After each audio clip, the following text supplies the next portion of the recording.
আমরা এখন অবস্থান করছি আলু কলেস্টর ঘাট কেরানীগঞ্জে। দেখতে পাচ্ছেন এমবি প্রিন্স সাদিম সাত। নৌযানটি আপকামিং লঞ্চ হিসেবেই পরিচিত, কিন্তু এখনও পর্যন্ত কিন্তু নৌযানটির কোনো সার্ভিসে আসার সম্ভাবনাই দেখা যাচ্ছে না।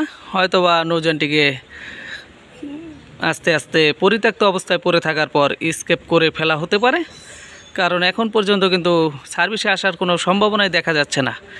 দীর্ঘ বহু বছর ধরে কিন্তু নৌযানটি এই অবস্থায় পড়ে আছে। বর্তমানে আলু কলেস্টর ঘাটে অবস্থান করছে নৌযানটি। দেখতে পাচ্ছেন ভয়াবহ অবস্থা, এমবি সাদিম সাত।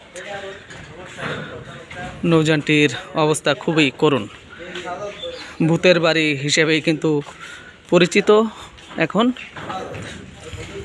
প্রিন্স সাদিম সাত। নৌযানটি সার্ভিসে আসার কোনো লক্ষণ দেখা যাচ্ছে না। দেখতে পাচ্ছেন খুব করুণ অবস্থায় আছে নৌযানটি। আমরা আর ভূতের বাড়ির ভিতরে প্রবেশ করলাম না, খুব ভয়াবহ অবস্থায় আছে নৌযানটি।